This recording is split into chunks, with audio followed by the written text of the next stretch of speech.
Bismillahirrahmanirrahim. Assalamualaikum warahmatullahi wabarakatuh. Alhamdulillah wassalatu wassalamu ala rasulillah wa ala alihi wa sahbihi wa man tabi'ahu wa mawalah. Subhanaka la ilma lana illa ma 'allamtana innaka antal alimul hakim. Rabbi shrah li sadri wa yassir li amri wa hlul 'uqdatam min lisani yafqahu qawli. Yang berhormat Datuk Muhammad Ali, Datuk Muhammad Rafi, Datuk-datuk, datin-datin, hadirin hadirat, muslimin muslimat, semua yang berhadir ini dimuliakan Allah Subhanahu wa taala. Amin ya rabbal alamin. Tajuk kita sedekah menyuburkan rezeki. Betulkah sedekah itu boleh menyuburkan rezeki? Dalilnya dari ayat Al-Qur'an. Mathalul ladzina yunfiquna amwalahum fi sabilillah, orang yang bersedekah harta di jalan Allah, kamathali habbah, satu biji, ambatat sab'a sanabil, menumbuhkan 7 cabang, wa fi kulli sumbulatin mi'atu habbah, dalam satu cabang ada 100. Jadi kita ini masing-masing sudah dibagi Allah rezeki. Saya 1, Datuk Sri 1, Tuan 1, Puan 1. Tapi bila saya sedekahkan, maka tumbuh 7 cabang. Dalam satu cabang ada 100. Apakah terhad hanya sampai kepada 700? Maka ujung ayat itu, wallahu yudha'ifu liman yasha', Allah melipat gandakan lagi, lebih banyak lagi daripada itu. Wallahu wasi'un alim, Allah itu maha luas karunia-Nya. Jadi tajuk ini bukan dibuat oleh EJK, bukan dibuat oleh ustaz, tapi tajuk ini diambil dari ayat suci Al-Quran, bahwa sedekah menyuburkan rezeki. Sedekah itu diambil dari 3 huruf. Sedekah. Sedekah artinya benar, jujur. Sadaqallahul azim, Allah maha benar, Allah maha jujur, tiada dusta. Apa bukti orang beriman? Kalau memang betullah syahadat dia, asyhadu an la ilaha illallah wa asyhadu anna muhammadar rasulullah, mana buktinya? Buktinya sedekah. Itu maka dia disebut dengan sedekah. Sedekah. Lelaki yang cinta kepada perempuan, cinta tak nampak. Betulkah dia cintakan perempuan? Maka bukti daripada cintanya itu sedekah. Tapi pakai alif. Sedekah. Kalau sedekah tak ada alif, sedekah. Tapi kalau sedekah, sad dal alif qaf, sedekah artinya mahar nikah. Apa bukti lelaki itu betul cintanya? Maka dia bawa mahar. Lelaki yang cintanya betul, dia bukan cuma berani membawa mawar, tapi berani membawa mahar. Lalu kemudian sedekah itu juga bermakna tidak hanya benda. Ada digunakan infak, ada dipakai kata zakat, ada dipakai kata hibah, ada dipakai kata sedekah. Jadi tentang masalah ibadah harta ini ada 7. Pertama zakat, wakaf, infak, sedekah, wasiat, hibah, ghanimah. Tapi yang amnya disebut sedekah. Ketika Allah bercerita tentang zakat, bunyinya tetap sedekah. Innamas sadaqatu lil fuqara wal masakin wal amilina 'alaiha wal muallafati qulubuhum wa fir riqab wal gharimin wa fi sabilillah wa ibnis sabil. Padahal ini zakat, tapi dipakai kata sedekah. Apa maknanya? Bahwa sedekah itu am, baik yang dalam bentuk uang sedekah, padi sedekah, duit sedekah, perniagaan sedekah. Bahkan bagi orang yang tidak mampu bersedekah dengan harta, likulli sulama minkum sedekah, tiap tulang-tulang ini ada sedekah. Macam mana bersedekah tulang sendi? Likulli tasbihatin sedekah, subhanallah subhanallah, wa likulli tahmidatin sedekah, alhamdulillah alhamdulillah, wa likulli takbiratin sedekah, Allahu akbar Allahu akbar Allahu akbar. Maknanya Allah Maha Adil. Bagi yang ada harta, dia bagi harta. Bagi yang tak ada harta, dia bagi sedekah tulang sendi. Bagaimana kalau menggerakkan tulang pun dia tak boleh? Maka inilah sedekah yang paling ringan. Tabassumika fi wajhi akhika sedekah. Senyummu ke wajah saudaramu pun sedekah. Kalau zakat, tak semua orang boleh berzakat, sebab zakat hanya ada nisab emas 85 gram. Di bawah daripada itu dia tak wajib zakat. Infak itu hanya benda. Wa anfiqu min thayyibati ma kasabtum. Berikanlah hasil daripada usaha kamu. Jadi kalau usaha dia berniaga, bagi harta niaga. Kalau usaha dia adalah bertanam tanaman, bagi benda.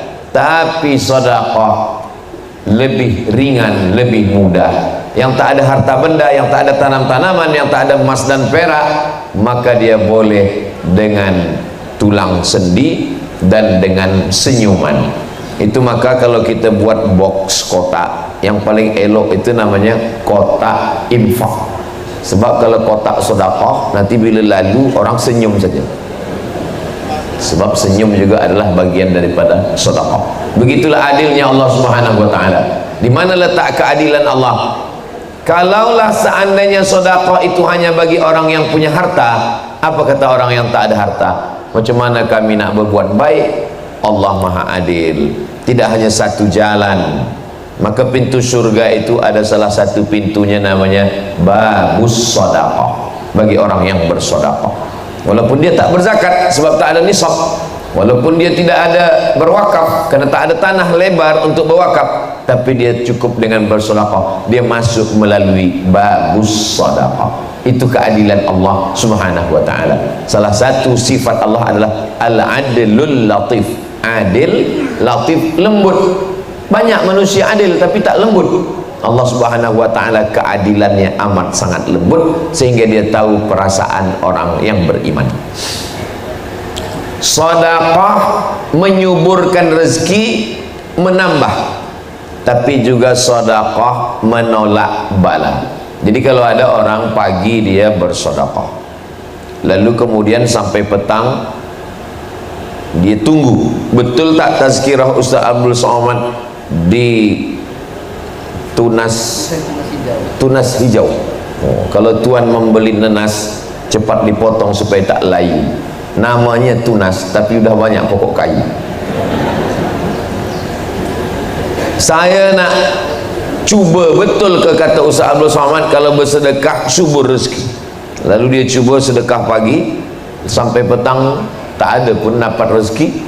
Kata Ustaz Abdul Somad, kalau bersedekah dapat rezeki, mana rezeki? Ada dua jawapan. Yang pertama, rezeki bukan hanya dalam bentuk benda, dalam bentuk uang.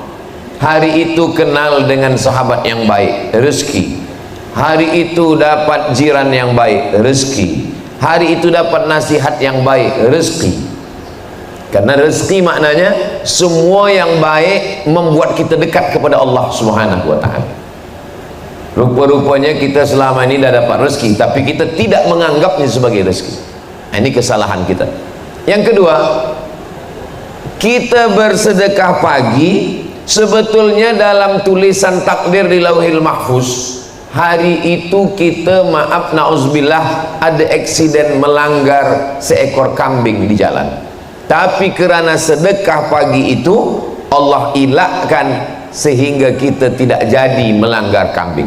Boleh jadi kita lambat, kambingnya dulu lalu, atau kambingnya cepat, kita lambat, sehingga terelakkan daripada eksiden musibah. Itulah mengapa ada istilah orang Melayu, sedekah tolak bala.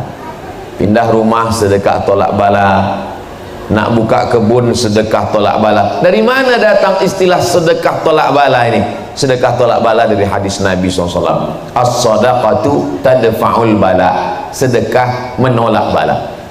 Jadi banyak orang menganggap bahwa yang namanya balasan sedekah ada bendanya, tapi boleh jadi balasan sedekah bendanya tak ada, tapi dia menolak musibah bala yang semestinya ada menurut ujian takdir Allah. Apakah boleh takdir itu ditolak? La yaruddul qada illa du'a. tidak ada yang boleh menolak takdir kecuali doa, dan satu lagi adalah sedekah. As-sadaqatu tadfa'ul bala, menolak bala. Makanya dalam hadis dikatakan, man ahabba ayyubsata lahu fi rizqihi, siapa yang mau subur rezekinya, wa yunsa'alahu fi atharihi, panjang umurnya, falyasil rahimahu, maka hendaklah dia bersilaturahim. Dengan bersilaturahim dia bersedekah. Lalu kemudian ayat ini bertembung dengan ayat Al-Quran, idza jaa ajaluhum, kalau ajal sudah sampai, la yastakhiruna sa'atan, tak dapat ditunda walau sesaat, tak dapat ditambah walau sesaat. Ajal rezeki sudah ditetapkan Allah. Tapi kenapa dalam hadis ini dikatakan rezeki boleh bertambah dan umur boleh bertambah?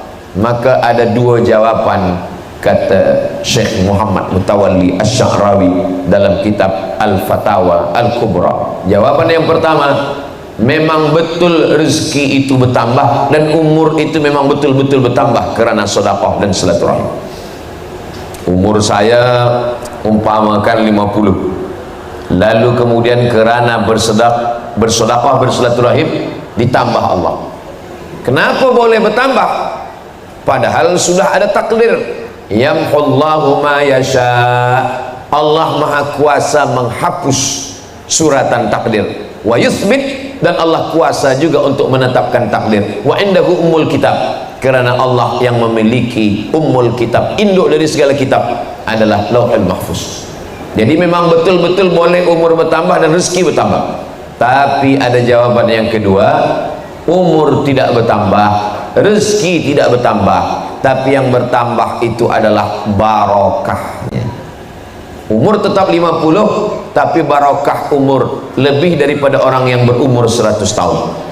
Makanya kadang ada kita tengok orang yang umurnya meninggal 25, 30, muda, tapi manfaat hidupnya untuk orang banyak.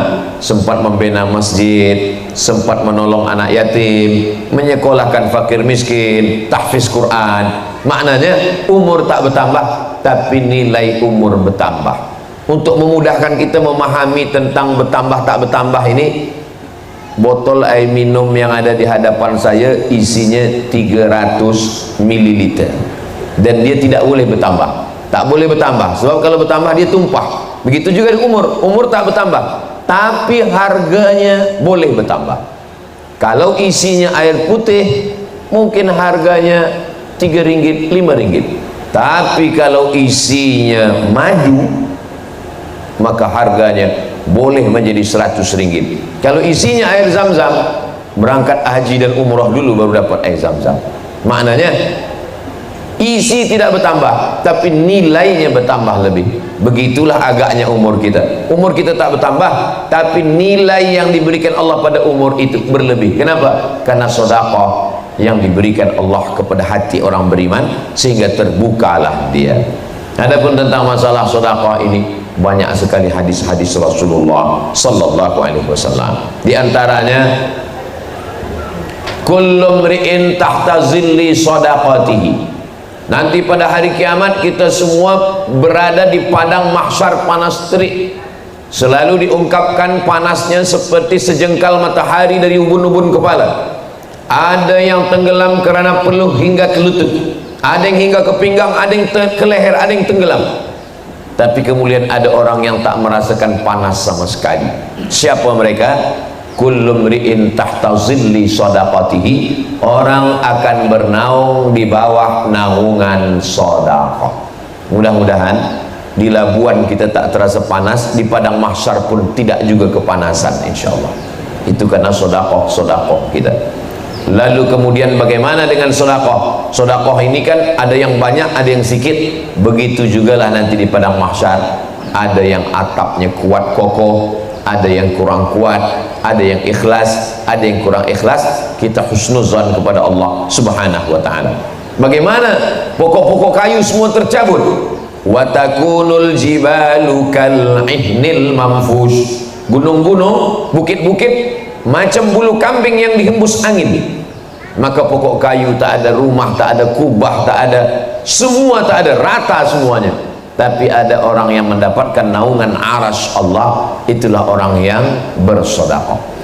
Lalu kemudian hadis lain pula mengatakan, apa dia?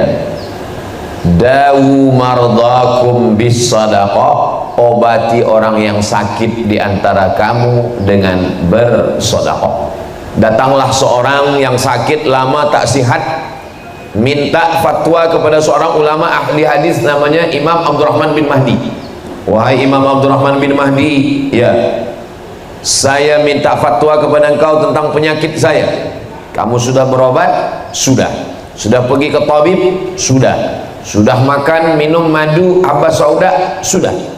Kata Imam Abdurrahman bin Mahdi, saya teringat satu hadis. Dawu mardakum bis sadaqah. Engkau cari suatu kampung yang mereka susah mendapatkan air kering, buatkan perigi di sana. Kata orang yang sakit ini, apa hubungan perigi dengan sakit saya?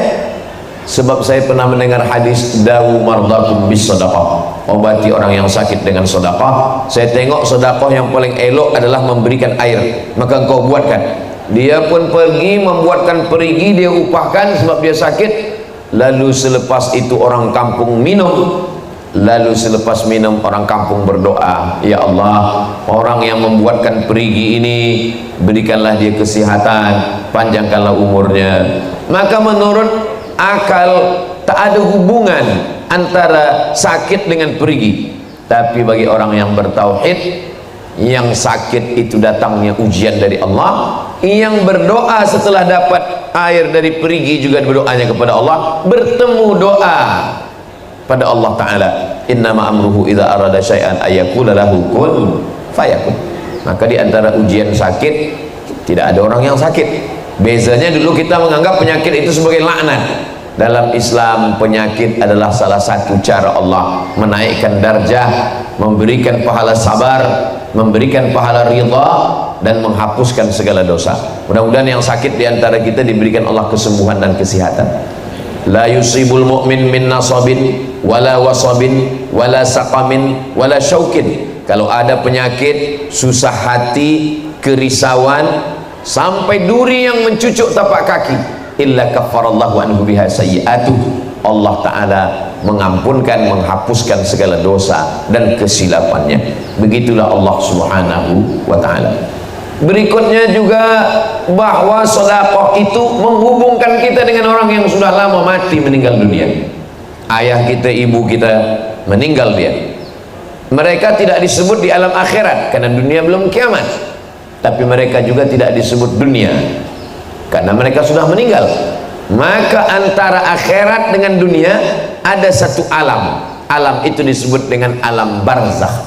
Barzakh maknanya pemisah. Di sana akhirat, di sini dunia. Yang memisahkan antara akhirat dengan dunia adalah alam barzakh. Bila nanti dunia kiamat, barzakh hilang, dunia hilang, yang ada hanya akhirat. Lalu kemudian bagaimana kita ada hubungan dengan orang yang ada di alam barzakh? Hubungannya adalah dengan sedekah. Datanglah seorang sahabat Nabi bernama Sa'ad. Kata Sa'ad bertanya kepada Nabi Muhammad SAW, ummi matat, mak saya meninggal. Bagaimana saya berhubungan dengan dia? Afa atasaddaqu anha? Kalau saya bersedekah, apakah sedekah saya ini sampai kepada dia padahal dia sudah mati meninggal dunia? Kata Nabi, tasaddaq, bersedekahlah engkau Sa'ad. Sa'ad bertanya balik, ayu sadaqatu afdal, apa sedekah yang paling afdal? Kata Nabi, saqiyul ma, engkau bersedekah air minum. Lalu kemudian Sa'ad mengambil besi, cangkul, menggali perigi. Kenapa selalu dalam hadis-hadis Nabi itu tentang perigi? Karena memang di Jazirah Arab susah perigi, susah mendapatkan air. Adapun di tempat kita ini, Masya Allah, tabarakallah, air melimpah ruah. Maka kita cari apa yang susah. Oh, air banyak, tempat wudhu banyak. Yang susah itu adalah tempat salat. Akhirnya dibuatkanlah surau Ummi Khadijah. Maka mudahlah orang sholat, 100 boleh, 200 boleh, sehingga orang yang lalu lalang susah mendapatkan orang berjalan, ada orang yang sedang menikmati alam yang begitu cantik dan indah, ingat dia waktu sholat, singgah dia dan ketika dia sholat itu sebelumnya dia berwudu, sebelumnya dia pula pergi ke tandas, memudahkan urusan orang. Man yassara an mu'sirin yassarallahu anhu yaumal qiyamah. Siapa yang memudahkan urusan orang, dimudahkan Allah pula urusan dia pada hari kiamat. Jadi hidup ini sebetulnya pendek, singkat, sekejap, tapi akhirat juga lama. Dan sebelum akhirat itu ada alam barzah yang amat sangat lama. Kalau kita hitung kira sekarang sudah 1445 Hijrah. Imam Syafi'i meninggal 204. Sekarang sudah 1445. Maknanya 1240 tahun sudah Imam Syafi'i di alam barzah, tapi tetap mengalir. Kenapa mengalir? Orang baca kitab mazhab Syafi'i, orang baca kitab Ar-Risalah, mazhab Syafi'i. Semua kita di Asia Tenggara ini, dari Malaysia, Indonesia, Brunei Darussalam, Patani, Thailand Selatan, Moro, Singapura, semua bermazhab Syafi'i. Oh, dia imam, dia hafaz Quran, dia ulama, dia punya banyak murid. Bagaimana dengan kita? Maka di antara amal yang mengalir adalah sedekah. Yatsma'ul mayyita salasun, yang mengiringi mayat ke liang lahat tak banyak, hanya 3. Yang pertama mal, harta. Yang kedua ahluhu, keluarga. Yang ketiga adalah wa amaluhu. Kata Nabi yarji'usnani, yang 2 ni balik ke rumah. Harta balik ke rumah, kereta balik ke rumah, selimut balik ke rumah. Dan yang kedua juga balik ke rumah. Anak, menantu, kawan, sahabat, semua balik ke rumah. Wa yabqa wahidun, yang tinggal hanya 1, itulah dia sedekah. Itulah mengapa orang dalam Islam disuruh mencari harta. Kenapa kita cari harta? Bukankah harta ini melalaikan kita daripada Allah? Mencari harta ini hanya membuat kita lupa berzikir. Dalam Islam mencari harta adalah untuk bekal selepas kita mati. Man bana masjidan, siapa yang membina masjid, banallah mithlahu baitan fil jannah, dibenakan Allah untuknya satu tempat dalam surga. Siapa yang membina masjid, orang sholat di masjid, mengalir pahalanya. Itu kan masjid, Ustaz. Bagaimana dengan surau? Kalau ada sholat 5 waktu, subuh, zuhur, asar, maghrib, isya, itu namanya masjid. Tapi kalau ada sholat Jumatnya, namanya masjid jami. Itulah mengapa ada disebut, ada istilah jami dan ada yang tak jami. Jami maknanya ada sholat Jumat, sedangkan masjid tak ada jami, hanya masjid tempat sholat 5 waktu, tak ada Jumat. Jami itu diambil dari kata jama'ah, Jum'ah, jami, berkumpul pada hari Jumat. Lalu bagaimana dengan surau? Surau ini sebenarnya masjid. Surau adalah bahasa kita, bahasa Melayu. Sehingga kalau kita masuk ke dalam surau, kita tetap niat iktikaf. Dan kalau masuk ke dalam surau, kita tetap sholat sunat tahiyatul masjid. Usolli sunnatan tahiyatul masjid, bukan tahiyatul surau. Karena dia tetap adalah hukum, dia hukum masjid. Karena ada sholat 5 waktu. Dan kalau sampai sudah diwakafkan, diambil balik, al-aidu ila hibatihi, orang yang mengambil balik hibahnya, kal kalbil ladzi ya'udu ila qaihi, seperti seekor anjing yang menjilat muntahnya kembali, menjijikkan, kotor, najis. Begitulah Allah SWT memberikan ancaman yang amat sangat hebat tentang masalah surau. Biasa kalau di Sumatera, kampung halaman saya di Minangkabau, itu dipakai istilah surau. Sedangkan kalau di Jawa dipakai istilah langgar.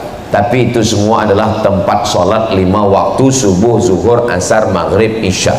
Dan beberapa surau ada pula sholat Jumatnya, maka disebut dengan istilah surau Jumat, karena surau ada sholat Jumat. Tapi kesimpulan semua, bagaimana dengan musola? Musola tempat sholat di dalam rumah. Jadi Nabi SAW bertamu ke rumah seorang sahabat. Selepas makan, Nabi tanya, di mana engkau ingin saya sholat? Lalu kemudian kata sahabat sahibul bait, engkau sholat di sini ya Rasulullah. Nabi pun sholatlah di sudut rumah dia. Tempat Nabi sujud itu mereka pakai juga untuk sujud, mengambil barakah bekas kening Nabi. Maka itulah ada istilah musalla al-bait, tempat sholat dalam rumah, tapi bukan untuk berjamaah. untuk sholat tahajud, untuk sholat duha. Adapun sholat subuh, zuhur, asar, maghrib, isya tetap di masjid. Tapi saya punya ibu, punya ayah di rumah, saya ingin mereka tak boleh ke masjid karena satu dan lain hal. Kita tetap lelaki sholat ke surau, ke masjid. Selepas kita sholat cepat kita balik, kita menjadi imam, mengimami mereka. Boleh ke sholat 2 kali? Ya. Sholat yang pertama itu fardu, sedangkan sholat yang kedua itu fadilah, mencari keutamaan, dan dia termasuk dalam golongan sunnah. Amat sangat baik untuk kita melaksanakan ini. Lelaki yang soleh sholatnya tetap di masjid, sedangkan lelaki yang sholat di rumah itu namanya lelaki solihah. Jadi kita ini, itulah beza lelaki dengan perempuan. Adapun perempuan sholat ke surau, sholat ke masjid, maka itu hukumnya mubah, boleh. Itulah kenapa dalam Masjid Nabawi ada namanya babun nisa. Bila kita menghadap ke arah kiblat, sebelah kanan ada babus salam, lalu kemudian sebelah kiri ada babul baqi, karena dia pintu mengarah ke baqi. Selepas babul baqi, babu Jibril, karena itu adalah pintu dulu kedatangan malaikat Jibril. Dan yang ketiga adalah babun nisa, karena itu tempat nisa masuk ke dalam sholat. Babun nisa ini bukan pintu yang baru, babun nisa pintu yang lama. Dulu pada masa Sayyidina Umar bin Khattab, bila ada seorang perempuan masuk melalui babun nisa dan ada lelaki yang masuk dari pintu yang sama, dia akan dihukum sebat, dicambuk. Kenapa? Karena tidak boleh bercampur pintu masuk antara lelaki dan perempuan. Jadi tentang ini adalah pintu yang baik. Tidak mungkin pintunya ada, orangnya tak ada. Nah, ini menunjukkan bahwa perempuan sholat ke masjid dengan menjaga adab-adab, membawa anak, mendengarkan tazkirah, ada pembacaan surah Yasin, ada pembacaan tahtim tahlil, ada semua pelajaran yang boleh diambil daripada tuan guru, maka amat sangat baik, mengalirlah pahala amal jariah sampai hari kiamat. La yuhabu, tidak boleh dihibahkan, wala yurathu, tidak boleh diwariskan, wala yuba'u, tidak boleh diperjualbelikan, tidak boleh diambil keuntungan. Itulah bezanya dengan tanah kita yang ketika kita mati akan diambil oleh ahli waris. Ada seorang ulama melawat orang sakit. Di tepi orang sakit ini dinyalakan lilin, gelap malam, hidupkan lilin. Lalu kemudian orang yang sakit itu menghembuskan napas terakhir, meninggal dunia. Innalillahi wa inna ilaihi raji'un. Ulama yang ada di samping, begitu dia tengok sudah sakratul maut, nazak, mati, meninggal, dia terus hembus lilin yang hidup.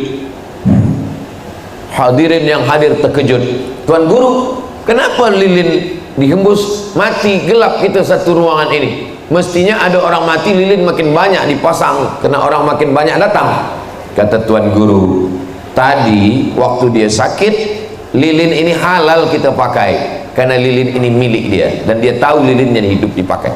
Tapi selepas dia sakratul maut, meninggal, lilin ini haram kita pakai. Kenapa haram kita pakai? Karena sedetik lepas meninggal, lilin ini bukan punya dia lagi, lilin sudah berpindah kepada ahli waris dan anak istri dia ada. Kita tak tahu mereka izin atau tidak kita pakai lilin ini untuk menerangi kita. Begitulah harta berpindah. Kalau kita hidup pukul 3 suku, maka 3.30 semua yang ada kita miliki berpindah kepada ahli waris. Suatu ketika sahabat duduk dengan Nabi. Nabi tanya, kamu lebih cinta harta kamu atau harta ahli waris kamu? Sahabat semuanya serentak menjawab, kami lebih sayang harta kami ya Rasulullah. Harta ahli waris kamu? Harta anak kami bukan punya kami, itu punya mereka lah ya Rasulullah. Kata Nabi, nyatanya kamu lebih sayang pada harta ahli waris kamu daripada kamu. Kenapa begitu? Karena kamu menumpuk harta, selepas itu kamu mati, dan semua yang kamu cari itu dimiliki oleh ahli waris. Itu menunjukkan bahwa kamu lebih sayang kepada ahli waris kamu. Adapun yang kamu bawa, itulah yang kamu sudah berikan. Dibelikan ke makanan busuk. Ma akalta fa'afnaita wa ma labista fa'ablaita wa ma tasaddaqta fa'amdaita. Ma akalta fa'afnaita, yang kau makan busuk, wa ma labista fa ablaita, yang kau pakai lapuk, wa ma tasaddaqta fa amdaita, yang kau sedekahkan bekal hari esok. Yang dimakan busuk, yang dipakai lapuk, yang disedekahkan bekal hari esok. Boleh untuk status esok pagi. Apa maknanya? Bahwa manusia ini sibuk. Berapa banyak manusia keluar rumah mencari rezeki sebelum azan subuh berkumandang, berharap nanti di tempat kerja akan sembahyang subuh. Rupa-rupanya jam lambat terbit matahari, hilang masa subuh, tak sempat jumpa anak.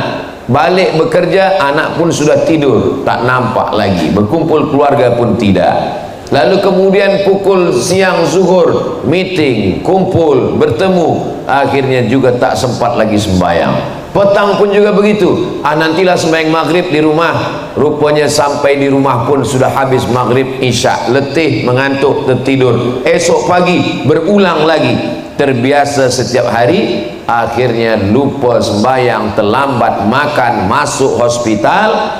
Dokter mula cek, kata dokter, ini awak sakit lambung, sakit usus, sakit perut kerana kurang makan, tak sempat makan. Memang manusia ini luar biasa, saking sibuknya mencari makan sampai tak sempat makan.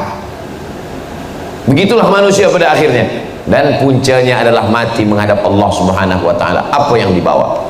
Tapi saya bagi tazkirah, karena memang tajuk kita tentang sedekah menyuburkan rezeki. Bukan maknanya selepas ini esok semua orang di Labuan tak lagi bekerja. Kemana orang Labuan? Semuanya berzikir. Bukan itu maksud saya. Maksud saya, kita tetap mencari nafkah, kita tetap mencari yang tujuannya adalah membina masjid, tahfiz Quran, menolong fakir miskin, membayar zakat. Karena Islam ini bukan hanya agama yang bersiap untuk mati. Kalau masalah mati, siap tak siap, kita semua akan mati. Banyak orang berkata, saya ini siap mati Pak Ustaz. Masalah mati ini siap tak siap, kita tetap mati. Dan malaikat tak pernah tanya ke sebelum dia cabut nyawa, dia tak tanya, awak dah siap mati ke belum? Yang kita perlu persiapkan itu bukan masalah mati. Yang kita siapkan itu apa bekal kita selepas mati. Dan bekal yang paling hebat selepas mati adalah bekal sedekah. Tapi ada dua lagi, ilmun yang tafa'u bih. Kita bukan ulama, dan andai kita ulama, belum tentu ilmu kita ikhlas. Dan andai kita ikhlas, belum tentu diamalkan orang. Lalu kemudian anak yang soleh, belum tentu anak kita soleh. Masa kita hidup dia soleh, lepas kita mati dia tak soleh, maka satu-satunya harapan tinggal lagi satu, sedekah. Ilmu boleh jadi tak diamalkan orang, tapi sedekah masjid, mereka tak perlu berkata ila hadrati. Kalau Al-Fatihah ila hadrati fulan bin fulan, tapi masjid subuh, zuhur, asar, maghrib, isya, Jumat, tarawih, witir, tahajud, qiyamul lail, duha, tazkirah, pengajian, tahtim, tahlil, baca Quran, maka mengalir laki kita semua. Begitulah Allah Subhanahu wa taala memberikan kebaikan-kebaikan melalui pintu-pintu yang salah satunya adalah pintu sedekah.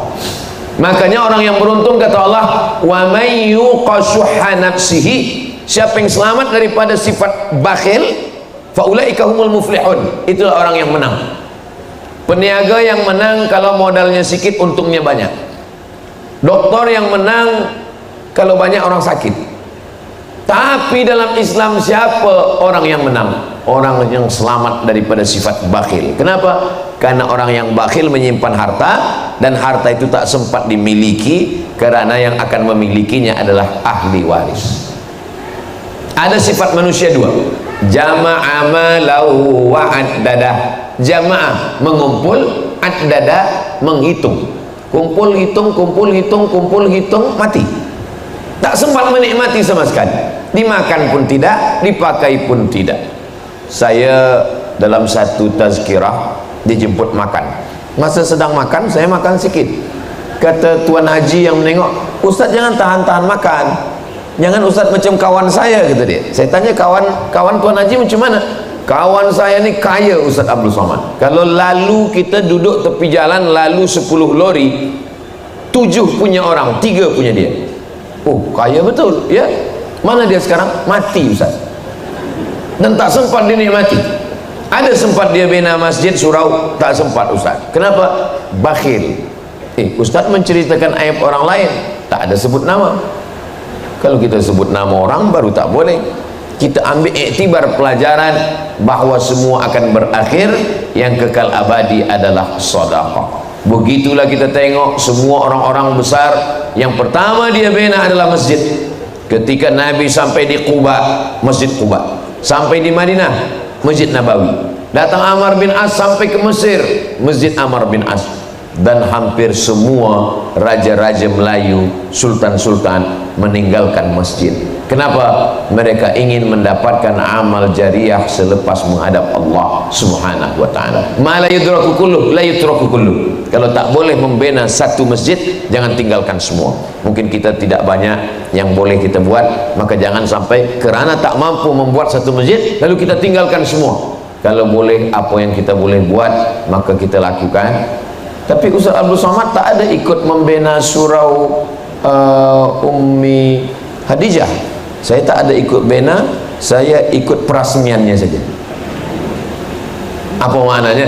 Duduk bersama. Kalau dah selesai, ikut sembahyang, memakmurkan masjid. Innama ya'muru masajidallah. Orang yang memakmurkan masjid itu man amana billah wal yaumil akhir wa aqama shalah wa ataz zakah wa lam yakhsha illallah. Sifatnya 5. Beriman kepada Allah, beriman kepada hari akhirat, menegakkan salat, membayar zakat, wa lam yakhsha illallah. Dan mereka hanya takut kepada Allah, tak takut fakir, tak takut susah, tak takut hilang harta, tak takut tak dapat pahala, karena keyakinan yang begitu kuat kepada Allah Subhanahu wa taala.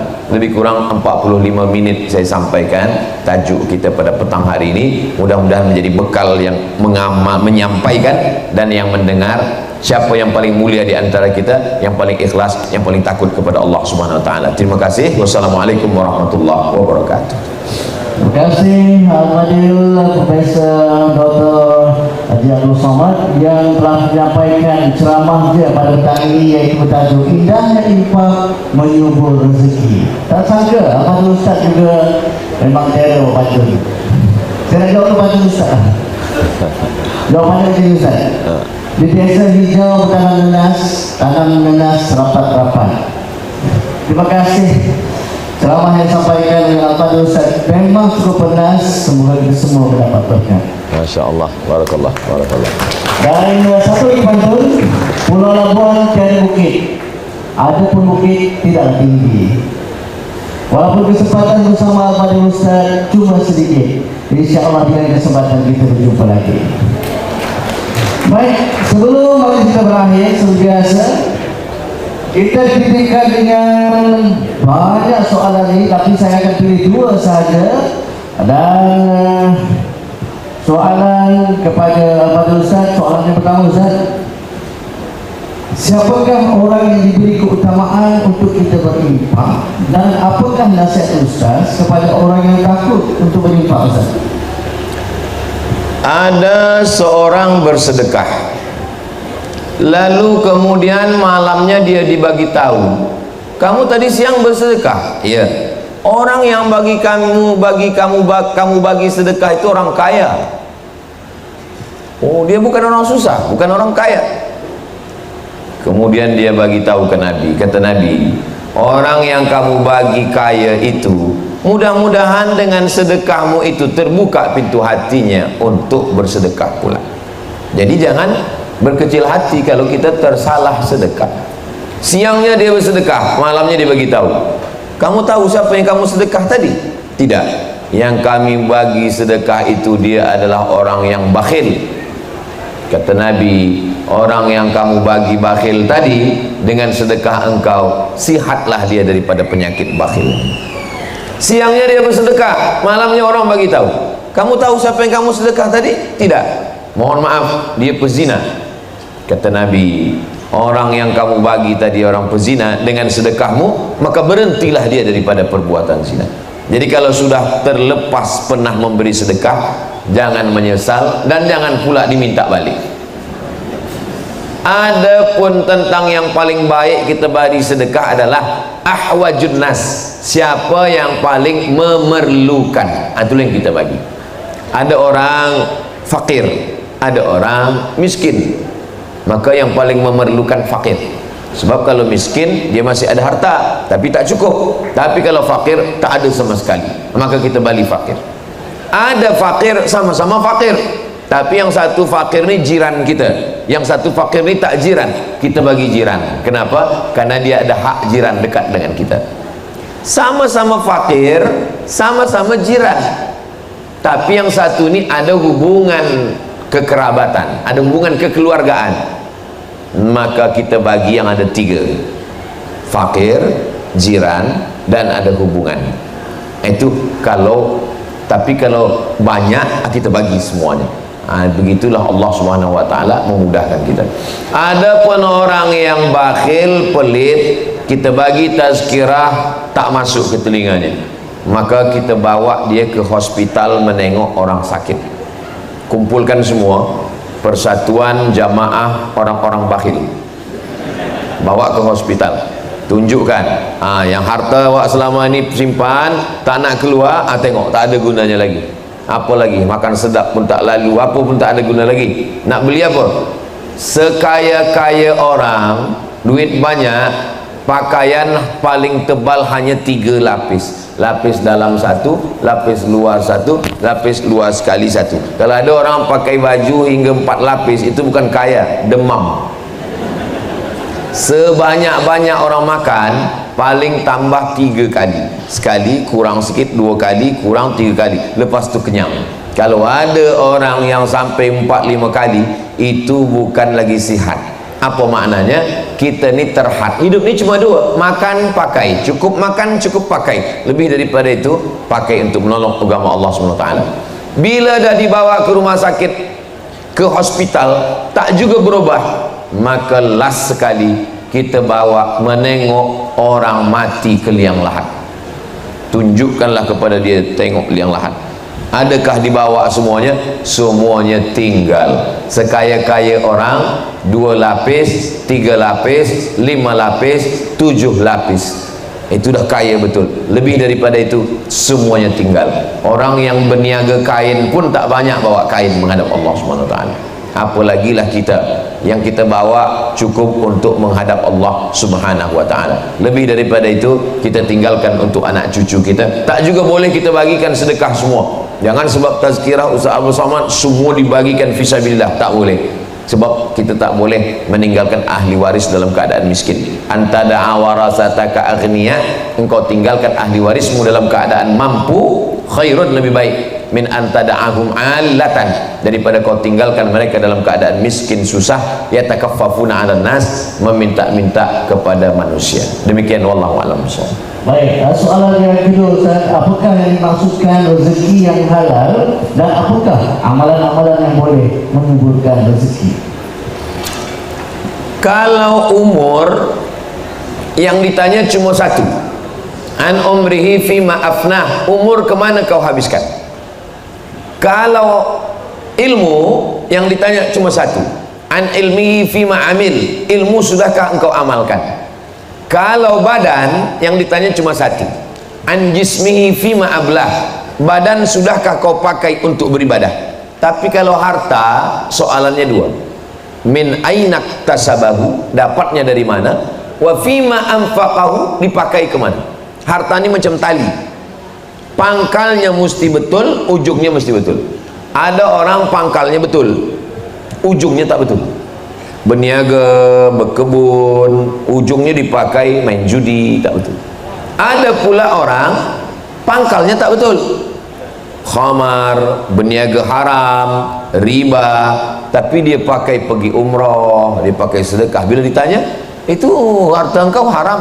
Ya, tapi aku dah menangis di pintu Kaabah, dah selesai dah. Cuba kita tengok bunyi ayat, wa anfiqu, bersedekahlah, min thayyibat, yang baik-baik saja. Allah tak terima yang tak baik. Innallaha thayyibun, Allah maha baik. La yaqbalu illa thayyiban, Allah tidak menerima kalau tidak baik. Puan sedang apa tu? Saya sedang mencuci Ustaz. Mencuci baik. Mencuci dengan air apa? Mencuci dengan air najis, tak baik. Mencuci mesti dengan air mutlak, suci dan mensucikan. Sebab air yang kotor tak boleh membersihkan. Begitulah, pangkalnya mesti betul, ujungnya mesti betul, rezeki yang halal. Satu mangkuk gulai nasi dari yang haram masuk ke dalam mulut dikunyah, sebagian jadi air, sebagian jadi sampah, sebagian jadi darah. Darah berubah menjadi daging. Ayyuma lahmin, setiap daging di badan, nabata min haramin, tumbuh dari yang haram, fannaru aulabi, tempatnya api neraka. Kalau tempatnya api neraka, dia dibakar dulu di neraka. Setelah bersih baru masuk ke dalam surga. Nanti sebelum masuk kita ada mizan, timbangan dulu, ditimbang badan. Abdul Somad, badan kamu beratnya 50 kilo, yang halal 40 saja. Macam mana kita mesti singgah neraka? Tiap hari kita berdoa, Allahumma ajirna minan nar wa qina azabannar, padahal badan kita makanan api neraka, dibakar dulu. Nauzubillah. Satu mangkuk gulai nasi masuk ke dalam badan, berubah menjadi darah. Darahnya masuk ke jantung. Dari jantung darah naik menyembur sampai ke otak. Otak inilah yang berfikir. Nasiyatin, nasiyatin ubun-ubun, nasiyatin kazibatin khati'ah. Nasiyatin ubun-ubun, kazibatin pembohong, khati'atin pelaku dosa. Yang berdosa tangan, yang berdosa kaki, yang berdosa mata, yang berdosa telinga, yang berdosa kemaluan. Kenapa yang disebut berdosa kepala? Kerana otaklah yang memerintahkan mata, memerintahkan telinga, memerintahkan tangan, memerintahkan kemaluan, memerintahkan kaki. Semua order daripada fikiran, maka fikiran jahat kerana makanan haram. Berdoa kepada Allah. Rajulun ash'as, ada seorang lelaki yang rambutnya kusut, aghbar, berdebu. Kenapa dia tak mandi? Dia takut kalau dia mandi rambutnya gugur, dia bayar dam, karena dia sedang ihram di tanah suci Makkah. Yamuddu yadaihi ila sama, tangannya diangkat ke langit berdoa, ya Rabb, ya Allah. Doanya tak dikabulkan Allah. Mengapa doanya tak dikabulkan Allah? 4 sebab. Mata'amuhu haram, makanan haram. Mashrabuhu haram, minuman haram. Oh, kalau begitu jangan dimakan, jangan diminum. Belikan ke pakaian. Malbasuhu haram, pakaian haram. Oh, kalau begitu jangan dimakan, jangan dipakai, jangan diminum. Dibagikan ke orang lain. Wa ghudhiya bil haram, orang lain yang dibagi makan haram. Begitulah mengkhawatirkannya makanan haram. Itulah mengapa kita disuruh menjaga. Atib mat'amak takun mustajabad da'wah. Jaga makananmu, maka Allah akan memperbaiki hati, pikiran, lisan, amal, perbuatan, doa dikabulkan Allah. Itulah mengapa kita mesti mencari yang halal, menjaga yang halal, menggunakan yang pada yang halal. Kenapalah mereka tidak bersedekah? Ada setengah orang berpikir, kenapa dia tidak bersedekah padahal hartanya banyak? Setelah kita pikir-pikir, rupanya ada satu kenikmatan yang dicabut Allah. Apa itu? Nikmat merasa bahagia bersedekah ditarik Allah Subhanahu wa taala. Makanya ada satu buku berjudul The Miracle of Giving, keajaiban memberi. Ternyata menerima itu baik, tapi memberi juga ada orang yang merasakan kepuasan hati luar biasa. Yang kita khawatirkan ini bukan sakit, yang kita khawatirkan ini bukan mati. Sakit mati memang ujian dari Allah. Yang kita khawatirkan adalah sebab makan haram kita tak dapat nikmat munajat di tengah malam. Sebab makan haram kita tak dapat nikmat, rasa nikmat dalam hati saat memberi. Sebab apa? Kerana makan haram rusak jantung, rusak hati, rosak pikiran, rosak perasaan. Nauzubillah. Wallahu a'lam.